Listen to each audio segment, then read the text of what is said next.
Olá, tudo bem? Eu sou o professor Janote Pires, da disciplina de História e Geografia, Conteúdos e Métodos, e neste encontro nós vamos tratar das unidades 3 e 4.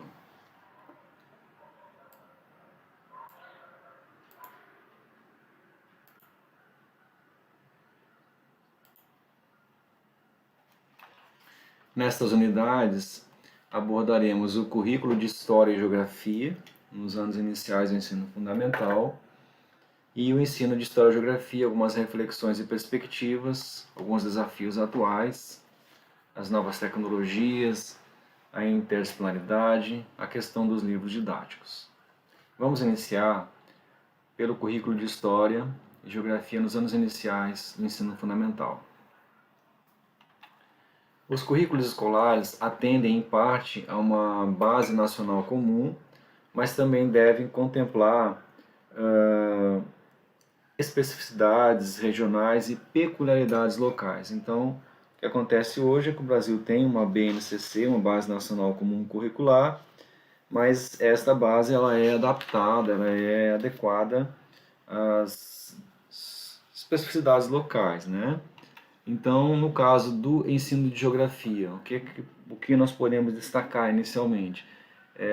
Partindo aí da base nacional, uma articulação entre teoria e prática, primeiramente, né?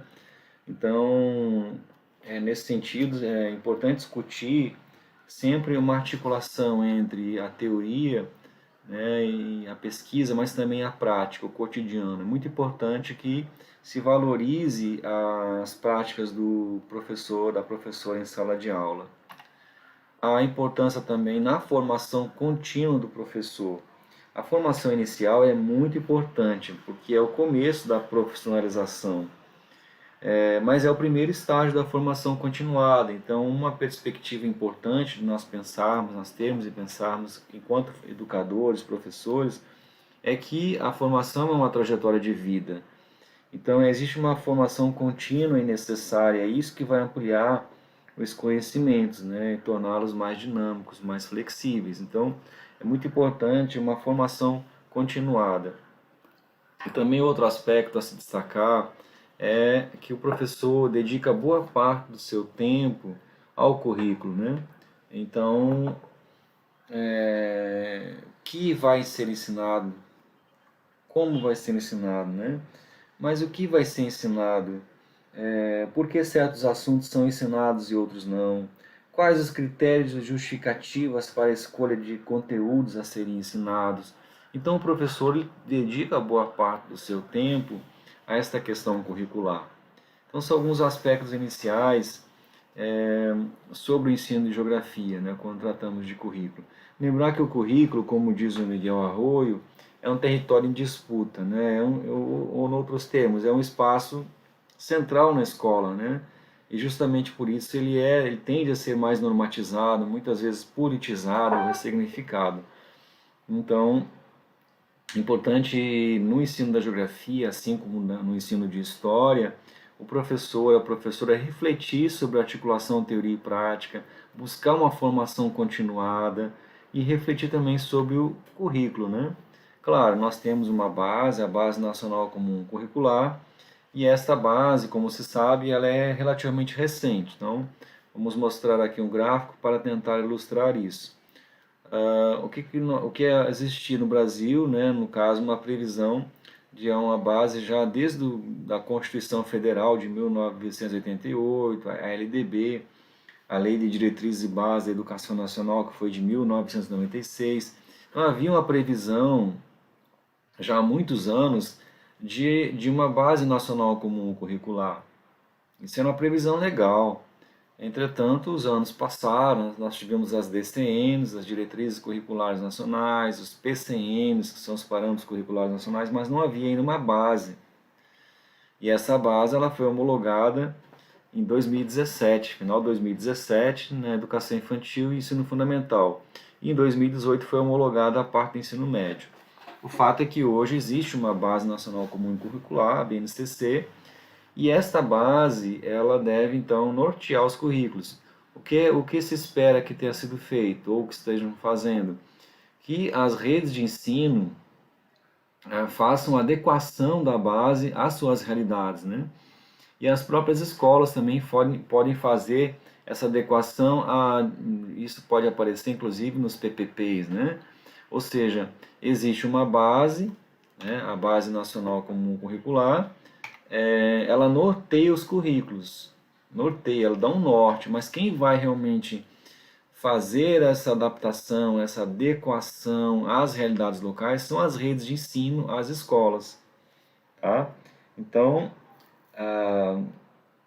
em todas as unidades federativas, nos municípios, as escolas públicas e privadas devem estar fazendo essa adequação da BNCC à realidade dessas redes, dessas escolas. Portanto, a BNCC ela apenas norteia os currículos. Quem vai realmente consolidar isto são as escolas e as redes de ensino. Tá? Outro aspecto também é que, considerando aqui o ensino de geografia à luz da BNCC, há uma valorização das vivências dos alunos. Essas vivências tanto individuais quanto familiares, que são trazidas pelos alunos para a escola, para a sala de aula. Então é preciso que nesta composição de curricular que ocorre nas escolas, se valorize as vivências, sejam elas individuais ou de grupo dos alunos, né? Então, a BNCC ela pontua isto. E também, neste contexto inicial, uma formação humana integral. Nós podemos perceber que a proposta curricular aqui da base é uma formação humana integral, uma formação que contribua para uma sociedade mais justa, mais democrática, mais inclusiva, né? Então, nós temos aí a BNCC que vai pautar como deve ser o ensino dessas componentes curriculares, no nosso caso aqui, História e Geografia. Tá? Lembrando que, no caso, a BNCC, ela traz conhecimento por áreas, né? Então, nós temos, por exemplo, a área de linguagens, língua portuguesa, artes, educação física, língua inglesa, matemática, ciência da natureza, e aqui a área que nos interessa mais é justamente História e Geografia, porque são as nossas componentes curriculares. Então nós temos aqui a área de humanas, né? História e Geografia. A História e Geografia compõe a área de humanas na BNCC. E existe ainda a área de ensino religioso, que ficou como se fosse uma área separada.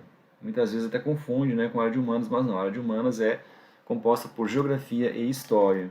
Tá? Então nós abordaremos, quando vamos falar agora aqui do ensino de Geografia e História, na questão curricular, a partir da BNCC, tá certo? E vamos fazer então essa abordagem visando mais o primeiro ao quinto ano. Então, estudando a BNCC, observamos que do primeiro ao quinto ano existem 5 unidades temáticas que norteiam o ensino da geografia. Tá? Quais são?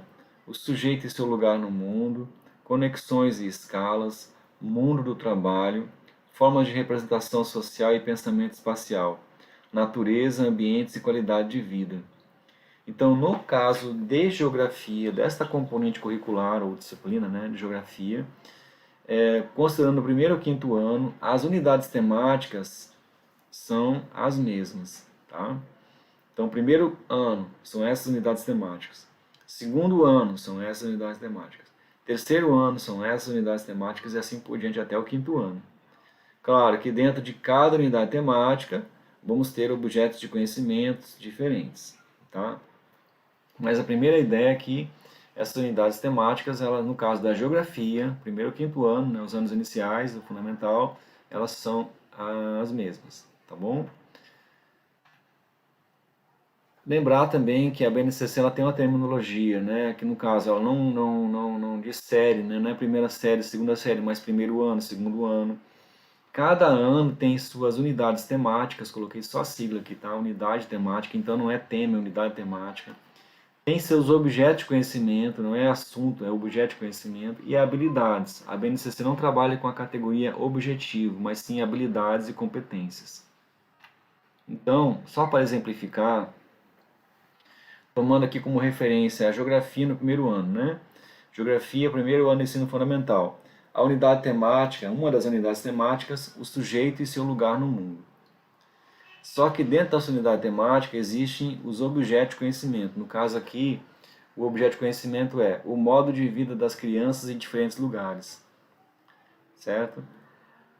Esse objeto de conhecimento vai ser palco para se desenvolverem algumas habilidades. Aí vem as habilidades. Essas habilidades são apresentadas por um código.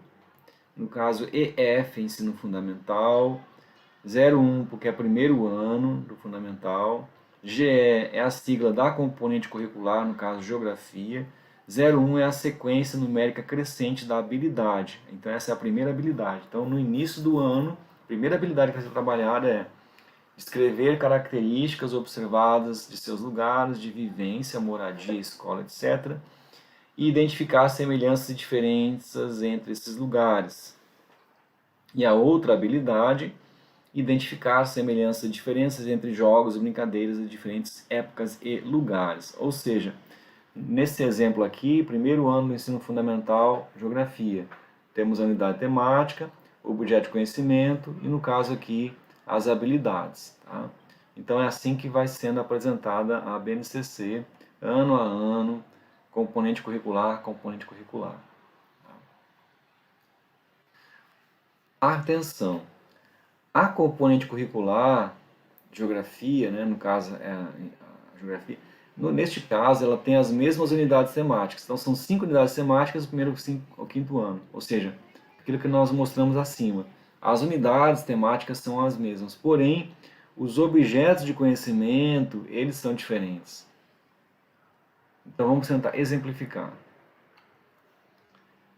Aqui no caso, considerando ainda a geografia, primeiro ano do ensino fundamental, uma das unidades temáticas é mundo do trabalho, tá?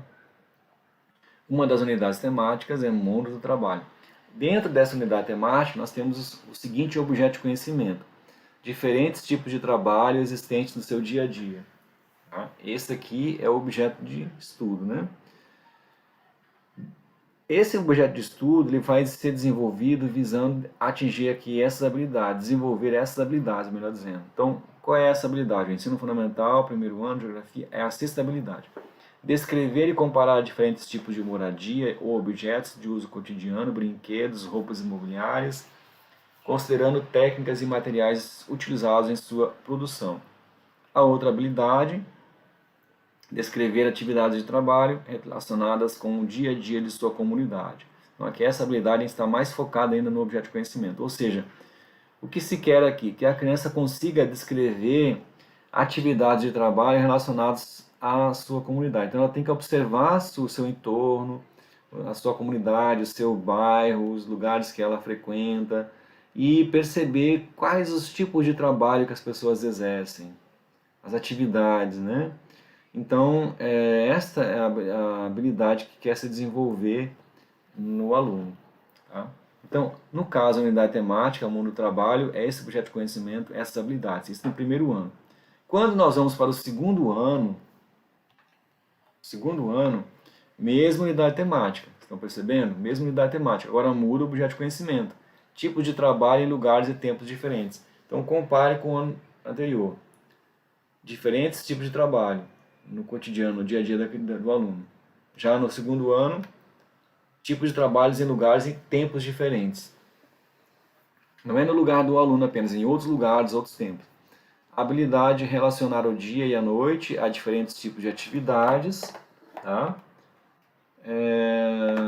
Atividades sociais, horário escolar, comercial, sono. Né?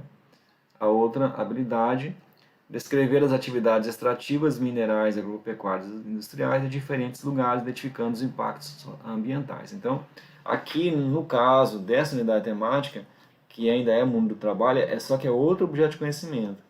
Ele vai, por exemplo, desenvolver a habilidade de descrever essas atividades, por exemplo, pecuária no interior do Ceará, no sertão, e também nos pampas gaúchos, ou seja, ele vai descrever essas atividades extrativas em diferentes lugares. E quais os impactos ambientais em cada um desses lugares. Então, essa habilidade que se quer desenvolver, tendo como palco esse objeto de conhecimento e essa unidade temática. Tá certo? Então, percebam que, no caso do ensino de geografia, primeiro ao quinto ano, são as mesmas unidades temáticas para todos os anos. Agora mudam os objetos de conhecimento, mudam as habilidades.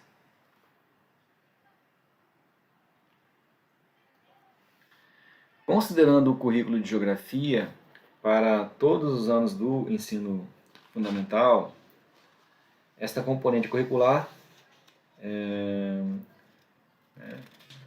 pode ser trabalhada de forma integrada com a componente história e até mesmo de forma interdisciplinar. Então, um aspecto importante que nós chamamos de atenção é a interdisciplinaridade. Tá? Então, no caso, a BNCC ela faz toda essa abertura e acredita-se que as redes de ensino e as escolas vão considerar isso para que o ensino de História e Geografia promova uma interdisciplinaridade. Claro, são mantidas as componentes curriculares, Geografia e História, são duas componentes curriculares distintas, mas há muitas aproximações entre elas. Então, há esse incentivo para que se promova uma aproximação conceitual, inclusive, dessas duas disciplinas. Tá? Existe essa abertura, né? Indo agora para a história, né? o ensino de história. A BNCC sugere que no ensino e aprendizagem de história, assuma-se, professores e alunos assumam uma atitude historiadora, ou seja, que se estimule a produção do conhecimento histórico no âmbito escolar. Né? Então, o que seria essa atitude historiadora? Trabalhar em sala de aula de forma que o aluno também perceba como funciona a escrita da história. Como funciona a escrita da história? Porque um aspecto é a história vivida, né? O que as pessoas viveram no passado. O outro é a história contada, como se conta essa história no presente. E nesse sentido, a BNCC ela propõe a utilização de fontes históricas, né? A utilização didática de diferentes fontes históricas.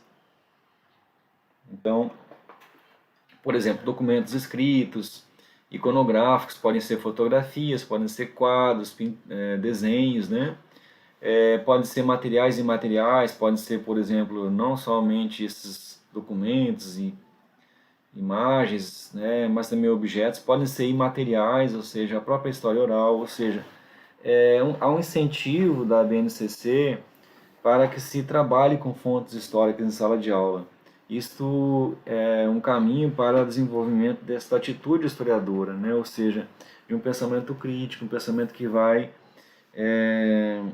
ter esse olhar reflexivo sobre o passado. Né? O aluno vai perceber como se escreve a história, vai aumentar o poder de crítica dele. Né? E a BNCC, nesse processo, vejam que a BNCC trata de currículo, mas também traz parte conceitual, traz inclusive sugestões metodológicas como esta, né? Então, a BNCC propõe que se trabalhe fonte histórica em sala de aula, seguindo mais ou menos um método, né? Que começa pela identificação, ou seja, que fonte é esta, né? Que objeto é este, por exemplo, quem produziu, quando produziu, como foi produzido, para que servia, e qual o significado, isso foi alterado ao longo do tempo. Então, o primeiro passo para a análise de uma fonte histórica seria a identificação, né, que nós já discutimos em outro momento, justamente a crítica externa e interna à fonte. Né? Então, toda vez que vai se trabalhar com fonte histórica em sala de aula, o professor tem que mediar esse processo de os alunos fazerem a crítica externa e interna, questionar aquele vestígio do passado. É por isso que vai transformá-lo em fonte. Né? Então, começa aí com a identificação. Depois a comparação, né? A partir dessas fontes, poder inclusive comparar diferentes culturas. Se está utilizando como fonte, por exemplo, pinturas corporais de algumas comunidades indígenas, pode comparar diferentes culturas. Né? Contextualização, aqui é um ponto bem interessante, porque a ideia é que os alunos sejam incentivados a interpretar o passado, levando em consideração a época em que se passa o fato, né, o ocorrido, né, que geralmente tem o que aconteceu geralmente aconteceu num quadro social, econômico, político, cultural, né, então isso é que precisa ser levado em consideração, precisa contextualizar o que vai ser analisado, né, porque aí evita-se o erro do anacronismo. Então, o que é o erro do anacronismo? né, fora cronismo tempo, fora do seu tempo. Anacronismo é o erro de tentar entender o passado com os valores do presente. Então, muitas vezes, isso causa uma certa dificuldade de interpretação do passado, né? E é nesse sentido que a BNCC chama atenção para que, quando no ensino de história se utilize fontes históricas, se contextualize, né, o que aconteceu no tempo que aconteceu realmente. Não? E interpretação, né, isso é fundamental para a formação do pensamento crítico do aluno. Né? Então, nessa interpretação, o aluno considera o tempo e o espaço do ocorrido, né, a partir desta fonte, e interpreta o passado. Né? Então, essa interpretação ela é muito importante porque o aluno ele aprende, de certa forma, como se escreve a história. Né? E ele aprende que um livro de história foi escrito por alguém, por um historiador, um profissional, é claro, né? Mas também tem seu lugar social, teve o seu método, teve a sua maneira de escrever. Então, interpretação aqui, ela é fundamental para a formação do pensamento crítico do aluno. Ele tem que ele mesmo interpretar a fonte. Então, essa é a diferença do professor utilizar uma fonte para ilustrar um determinado assunto e utilizar uma fonte para que o aluno interprete e também tire as conclusões dele, né? E ainda a análise, né? Análise, que é uma habilidade bem complexa, porque tem que problematizar, né, a própria escrita da história. Mas aqui nós temos a BNCC propondo um caminho, né, para a utilização de fontes históricas em sala de aula. Né? A ideia em utilizar essas metodologias é justamente promover um pensamento crítico, né, e nesse sentido uma formação para a cidadania. Tá certo? Bem, dito isto, um aspecto que nós devemos destacar é que, diferentemente da geografia, a história, a componente curricular história, apresenta unidades temáticas distintas para cada ano. Então, na geografia, do primeiro ao quinto ano, são as mesmas unidades temáticas. Todo ano é a mesma unidade temática, o que muda são os objetos de conhecimento. No caso da história, a base foi construída diferente. Todo ano tem também unidades temáticas distintas e, obviamente, objeto de conhecimento e por aí vai. Então, esse é um aspecto que nós devemos destacar, né? Que no caso da história, diferentemente da geografia, as unidades temáticas são distintas para cada ano. Tá? Vamos exemplificar aqui. Então, história, primeiro ano do ensino fundamental. Unidade temática. Primeira unidade temática, mundo pessoal, meu lugar no mundo. Aí nós temos aqui os objetos de conhecimento, aliás, o objeto de conhecimento, né, as fases da vida e a ideia da temporalidade, passado, presente e futuro. Aqui, o objeto de conhecimento ele gira muito em torno de uma categoria central da história, que é o tempo. E aí temos agora a habilidade. EF, ensino fundamental, 01, primeiro ano, HI, história, e esse outro 01 é a primeira habilidade, né? Então, identificar aspectos do seu crescimento por meio do registro das lembranças particulares ou de lembranças de membros de sua família ou de sua comunidade. Essa é a habilidade que se quer desenvolver aqui, certo? Então percebam que no caso de história, nós vamos ter unidades temáticas, assim como objeto de conhecimento e habilidades, que vão mudando. Então, por exemplo, ainda nessa mesma unidade temática, nós temos outro objeto de conhecimento, que são as diferentes formas de organização da família e da comunidade, os vínculos pessoais e as relações de amizade. Aí duas habilidades: identificar a relação entre as suas histórias, as histórias de sua família e sua comunidade, descrever e distinguir os seus papéis e responsabilidades relacionados à família, à escola e à comunidade. Então, aqui o que se quer? Desenvolver na criança a habilidade de fazer essa descrição da distinção dos diversos papéis e responsabilidades, né, em diversos ambientes. Percebo que isso dialoga muito com a geografia. Se nós olharmos lá o que está previsto para o ensino de geografia primeiro ano, é muito próximo do que está aqui. Então, é aquilo que nós já havíamos destacado, há uma abertura muito boa para se trabalhar de forma interdisciplinar História e Geografia, primeiro ao quinto ano. E aqui ainda um outro objeto de conhecimento. Percebam que, no caso da história, a primeira unidade temática tem 3 objetos de conhecimento. Então, certamente isso aqui, no planejamento escolar, ele vai considerar que são precisas muitas aulas para se trabalhar todos esses objetos de conhecimento. No caso aqui, o objeto de conhecimento é a escola e a diversidade do grupo social envolvido. Qual é a habilidade que se quer desenvolver? Que o aluno seja capaz de identificar as diferenças entre os variados ambientes em que se vive, doméstico, escolar, comunidade, reconhecendo as especificidades dos hábitos e das regras que os regem. Tá? Então, aqui está a habilidade que se quer desenvolver, que o aluno desenvolva. Né? No caso do primeiro ano ainda, percebo que aqui já é outra unidade temática, mundo pessoal, eu, meu grupo social e meu tempo. Então, nessa unidade temática, vamos ter o objeto de conhecimento, a vida em casa, a vida na escola e formas de representação social e espacial, os jogos e brincadeiras como forma de interação social e espacial. Qual é a habilidade? Identificar a semelhança e diferença entre jogos e brincadeiras atuais e de outras épocas e lugares. E aqui outro objeto de conhecimento, a vida em família, diferentes configurações e vínculos. Duas habilidades. Conhecer as histórias da família e da escola e identificar o papel desempenhado por diferentes sujeitos em diferentes espaços. E identificar mudanças e permanências nas formas de organização familiar.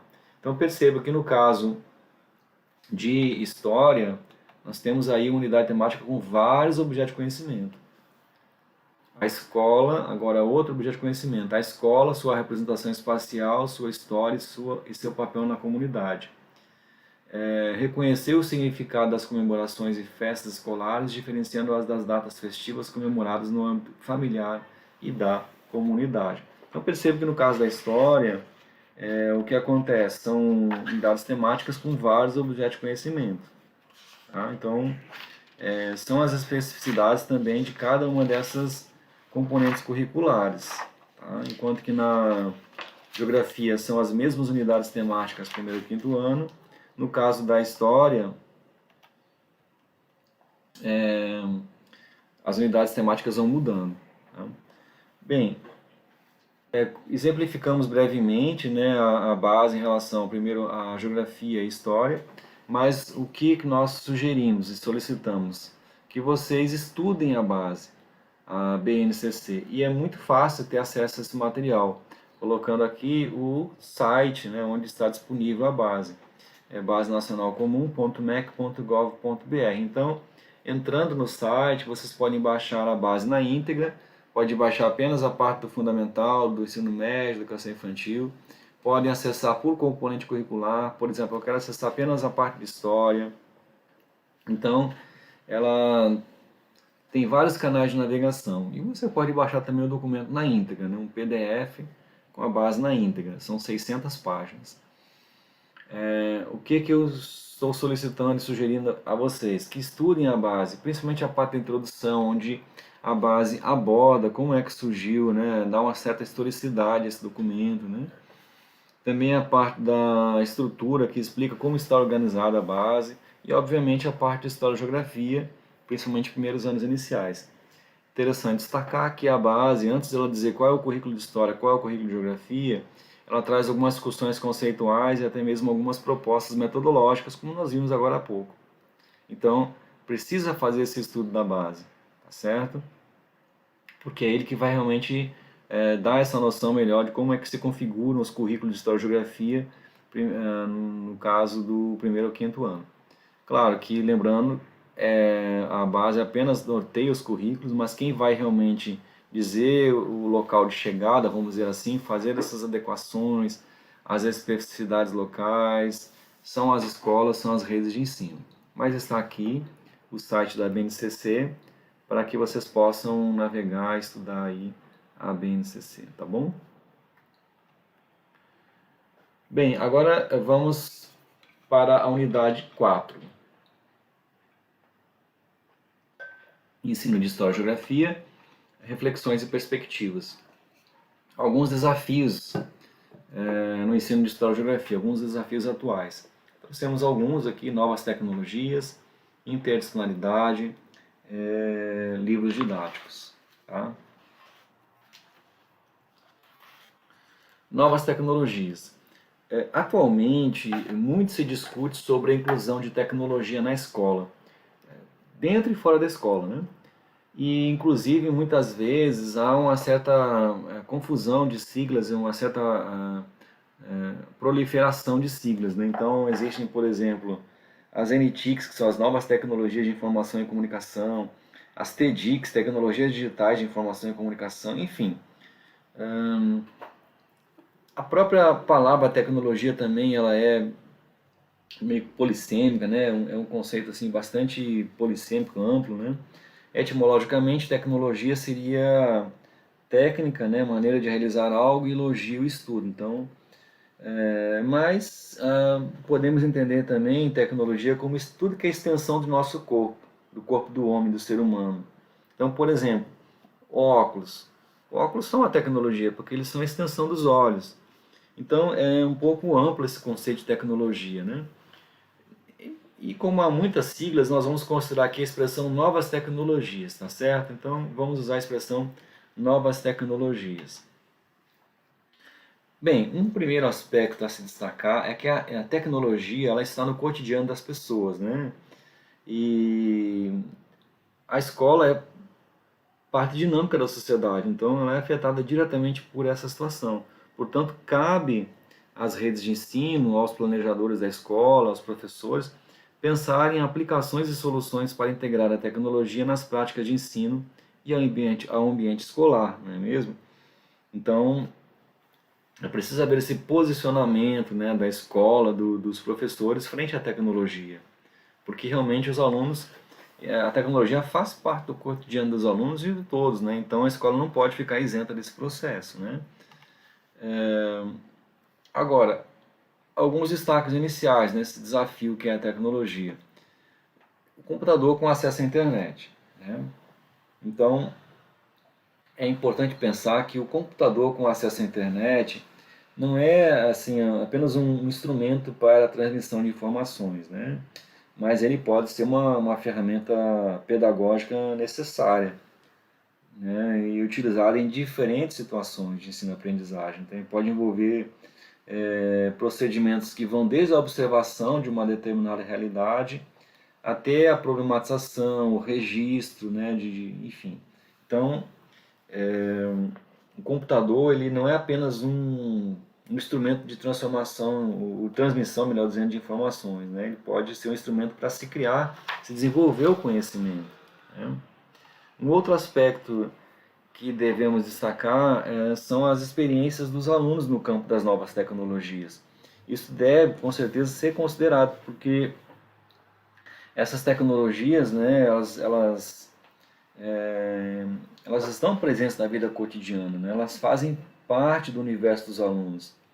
Então, isso por si só já seria, se elas fazem parte do universo dos alunos, isso por si só já seria razão para integrar essas tecnologias à educação. O que ocorre muitas vezes é que essas novas tecnologias ficam lá na biblioteca, ou então em laboratórios, né? Enfim, mas é preciso reconhecer a importância dessas novas tecnologias, né? A importância dessas novas tecnologias. Agora, também é preciso evitar um certo deslumbramento com tais recursos, né? Que muitas vezes tende a utilizar a tecnologia de forma indiscriminada, né? Da tecnologia por si mesmo. Então, o que é preciso? É preciso menos virtualidade técnica, vamos dizer assim, e mais virtudes pedagógicas, né? Ou seja, também não podemos ficar deslumbrados com a tecnologia. Por isso que é muito importante a mediação do professor, né? Um professor que vai atuar como mediador nesse processo, né? Então, integrar essas tecnologias, inclusive, ao que é proposto em seus planos de aula, né? Muitas vezes o professor utiliza a tecnologia como recurso de uma aula expositiva, né? Utiliza um projetor de slides, um programa específico como PowerPoint, né? Mas a proposta aqui é ir além disso, né? Realmente usar a tecnologia para criar conhecimento. E como as novas tecnologias podem contribuir para o ensino de história e geografia? Claro, o computador tem que ser utilizado de maneira criativa, né? Por meio da internet, por exemplo, é possível visitar sites que têm informações geográficas, IBGE, tantos sites, né, com informações geográficas, também museus, aqui no caso arquivos, né, o Arquivo Histórico Nacional, outras instituições. Então, a, um computador com acesso à internet ele pode contribuir para que o ensino se torne mais dinâmico e atrativo, né? Então, nesse sentido, preciso destacar também que existem inúmeras atividades que podem ser realizadas e podem ajudar muito no ensino de História e Geografia, né? De forma que não fiquem, que essas disciplinas não fiquem baseadas apenas na repetição, memorização de fatos e nomes de acidentes geográficos, né? Porque a informação ela está disponível, né? Nos livros, na própria rede, de computadores, né? A questão é criativamente como fazer para transformar essa informação em conhecimento, gerar novos conhecimentos, né? Esse é o desafio. Então, é importante que o professor ele faça essa mediação das pesquisas, né? Então, uma pesquisa pela internet pode ocorrer no primeiro momento com o professor e os alunos juntos fisicamente, né? Ou entendam aqui sala de aula, né? Porque hoje a sala de aula ela pode ser inclusive virtual, né? Mas há um horário definido para começar, para acabar a aula, um planejamento. Então, entendemos aqui professor e aluno juntos na sala de aula. Então, no primeiro momento, o professor e os alunos podem estar em sala de aula, né, nessa pesquisa, e posteriormente cada aluno pode continuar a pesquisa do seu espaço e tempo, né? Agora, o docente ele deve sempre estar atento às descobertas, às trocas, né, de experiências entre os alunos, tá, inclusive informações, né, e isso de forma que ajude os alunos a contextualizar e a problematizar, né, essas informações. Então, aí entra o papel importantíssimo do professor, da professora como mediador, né? Isso é o que vai se constituir as chamadas aprendizagens colaborativas, né? Claro que tem que se levar em consideração a faixa etária do aluno, né? Enfim, uma série de aspectos ali da realidade do aluno, mas é importante sempre essa mediação do professor. E no segundo momento, o que se sugere? Que o professor, o docente, direcione e socialize o conhecimento entre os grupos participantes. Então, no segundo momento, esses grupos que fizeram a pesquisa, eles devem socializar, né, devem relatar os seus achados, também as suas dúvidas, sugestões. Então, é essa troca de conhecimentos, né? É isso que chama de aprendizagem colaborativa. Ou seja, é preciso ter esse momento em que os alunos, as equipes verbalizem, né, os seus achados. Tá? Então, é preciso ter essa questão em mente, né? As novas tecnologias não devem ser utilizadas para preencher ausências do professor ou como meras técnicas de ensino. Esse é um aspecto que devemos ficar atentos, né? Muitas vezes acontece isso, né? A tecnologia é meio que na posição de substituir o professor, não é isso, né?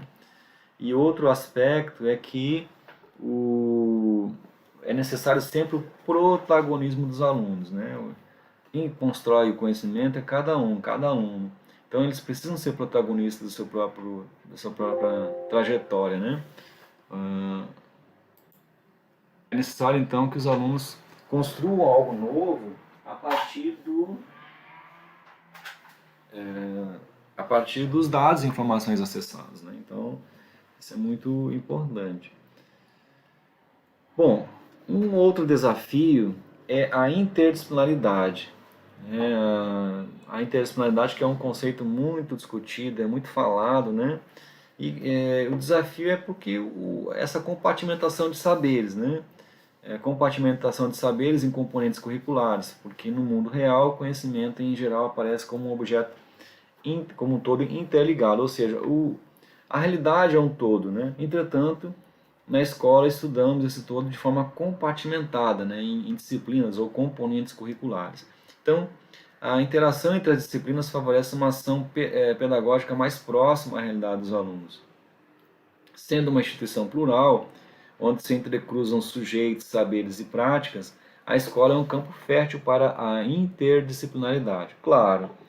Então, o desafio é justamente promover isso, né? Promover a aproximação entre as componentes curriculares, entre as disciplinas, né? Entendendo aqui interdisciplinaridade como uma troca de conteúdos e métodos entre as diferentes disciplinas. Tá?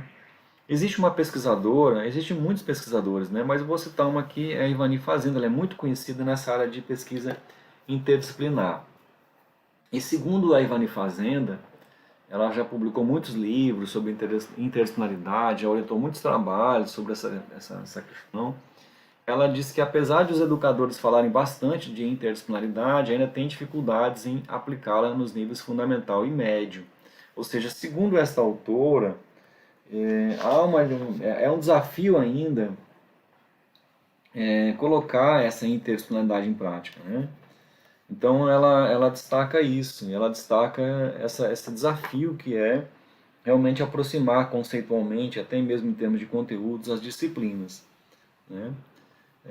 História e geografia, por exemplo, são muito próximas, mas na prática muitos professores trabalham essas disciplinas sem muita aproximação. Né? Cada um trabalha essa disciplina sem muito diálogo.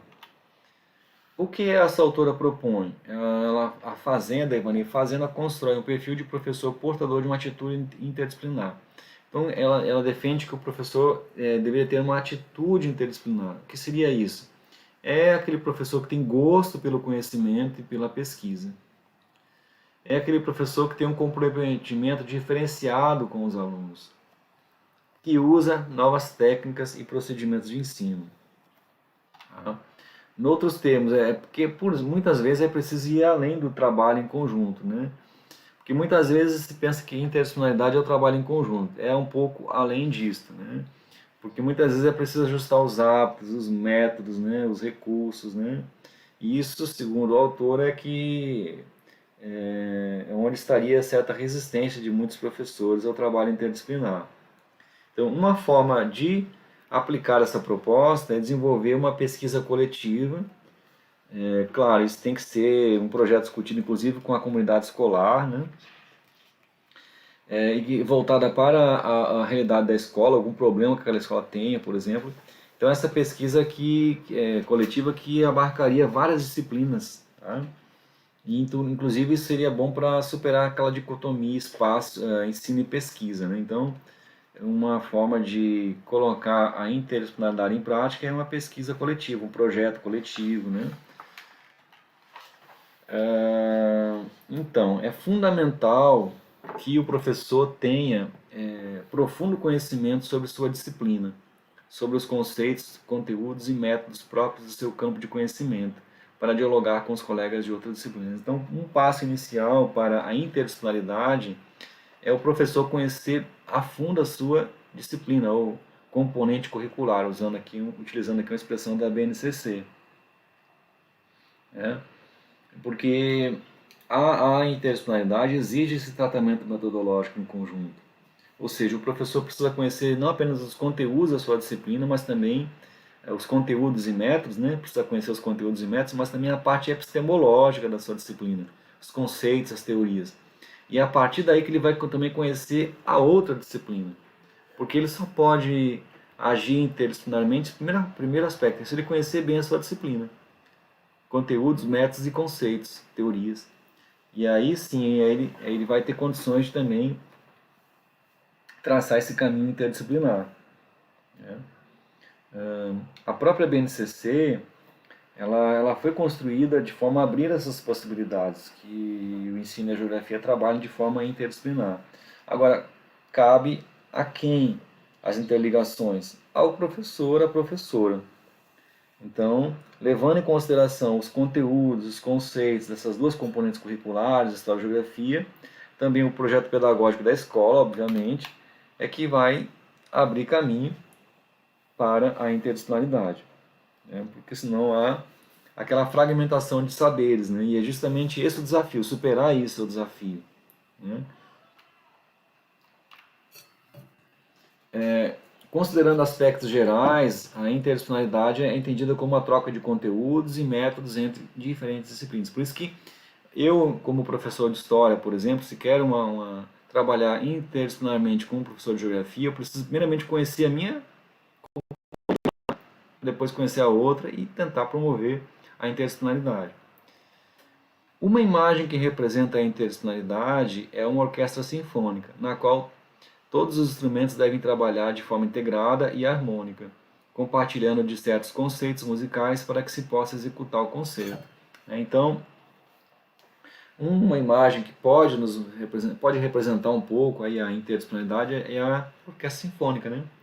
Então aqui, por exemplo, nós temos várias classes de instrumentos, né? Temos as cordas, como os violinos, né? As madeiras, né? Como flautas, oboés, enfim, os metais, né? Os trompetes, tubas, a percussão, os tímpanos, né? A percussão geralmente fica lá mais na retaguarda, né? Tímpanos, caixas, bombos, né? As teclas, né? No caso piano, órgão, enfim. Então, essas diferentes classes aqui trabalhando, ou professores, né, conhecendo bem a sua disciplina, né, sua componente, e trabalhando de forma harmônica, integrada, é que vão permitir esse grande concerto, né, tendo um maestro ali, o professor, como maestro, professora, é claro, né, mediador aí. Mas a orquestra sinfônica simboliza um pouco, representa um pouco o que seria a interdisciplinaridade. É preciso que todos trabalhem de forma integrada e harmônica, né? Conheça bem o seu instrumento, mas também tenha a noção do outro. Né? Então, aí é um caminho para a interdisciplinaridade, né? É interessante, importante destacar que a BNCC ela valoriza muito a colaboração entre diferentes conhecimentos, de diferentes pessoas, métodos, enfim. Né? Mas também mantém as componentes curriculares com as suas especificidades, né? Então, a própria BNCC ela traz a distinção entre história e geografia, mas ao mesmo tempo traz uma proposta de aproximação, de interligação entre essas duas componentes curriculares. Tá? Então, nesse desafio que é a interdisciplinaridade, o professor ele precisa assumir o papel de pesquisador, né? Pesquisador. E nesse sentido, nós já vamos para o próximo desafio, que é o livro didático.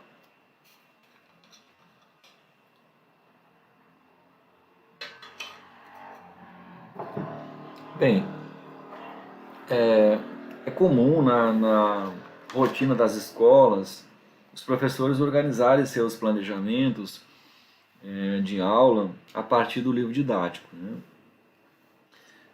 Bom, para quem tem alguma experiência na educação básica, claro, seria ingenuidade negar a importância do livro didático. Pelo contrário, o livro didático é muito importante. Mas o desafio aqui é superar certa dependência, né? O desafio é... Qual é o desafio? É superar uma certa dependência em relação a esse material.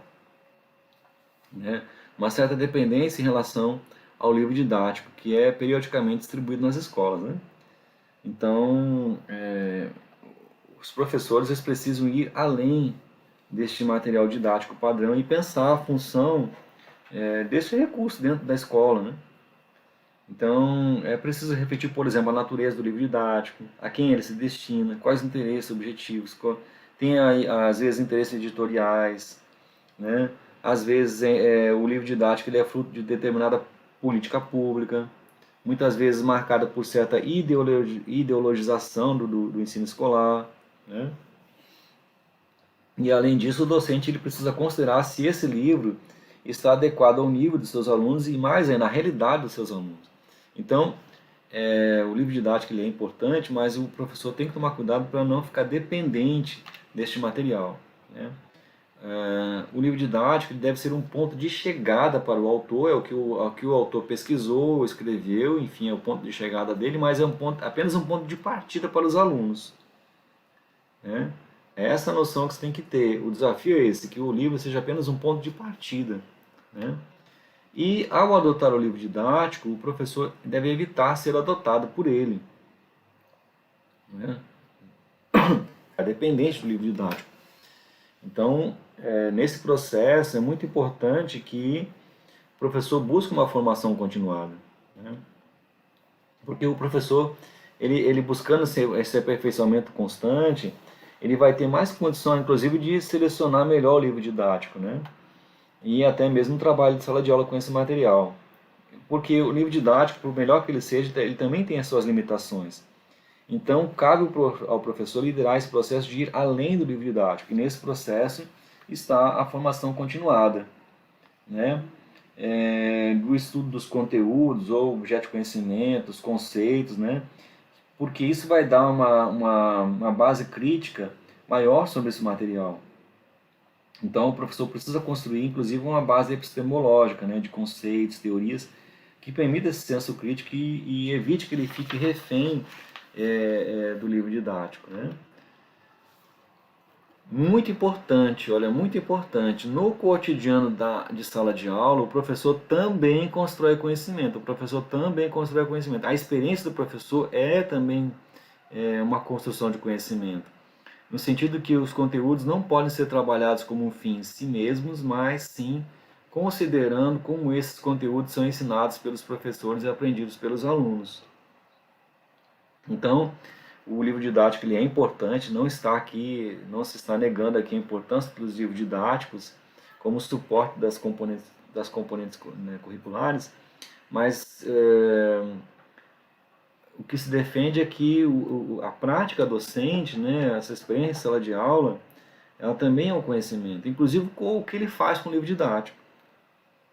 Tá? Então, o professor constrói conhecimento e esse conhecimento ele é constante, não é só na graduação, é além, depois da graduação, quando está em sala de aula, essas experiências também são conhecimento. Essas experiências docentes são fundamentais para o desenvolvimento de processos educativos e devem ser valorizadas, né? Então, é importante ter essa noção porque justamente contribui para ficar menos dependente do livro didático, né? Então, muito importante essa consideração.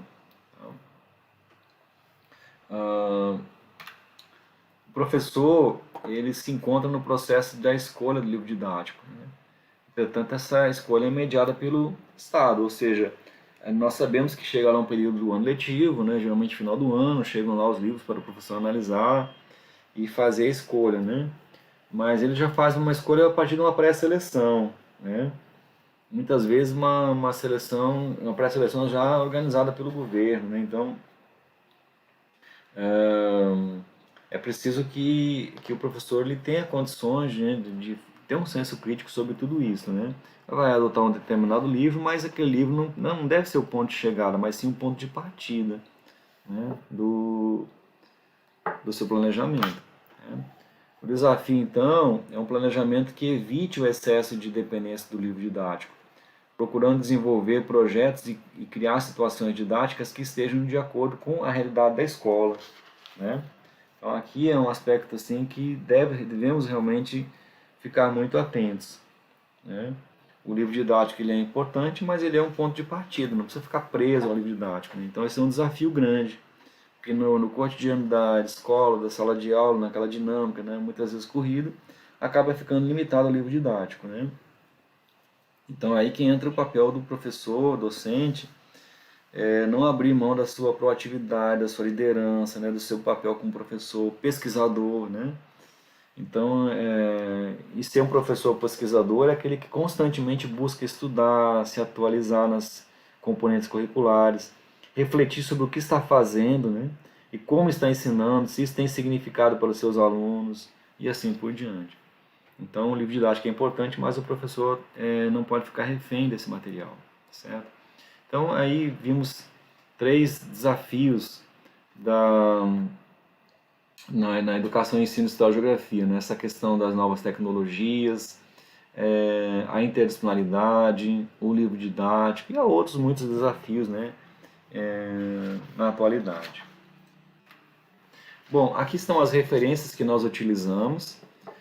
A BNCC, né? A Base Nacional Comum Curricular, o livro da Ivani Fazenda, Interdisciplinaridade, História, Teoria e Pesquisa, e o Marx História e Geografia, que é justamente o e-book que vocês têm lá no ambiente virtual. Tá?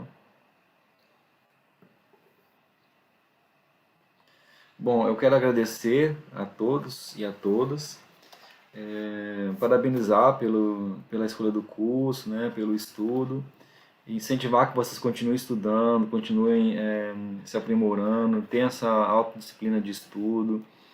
É, no caso do ensino de História e Geografia, é preciso realmente fazer muitas leituras, muitos estudos, entender que essas disciplinas, para você ensinar História e Geografia, não é apenas ensinar, saber os conteúdos, mas também métodos, né, como você ensina, e também dominar minimamente os conceitos, as teorias de cada uma dessas disciplinas, né, essa parte conceitual é muito importante.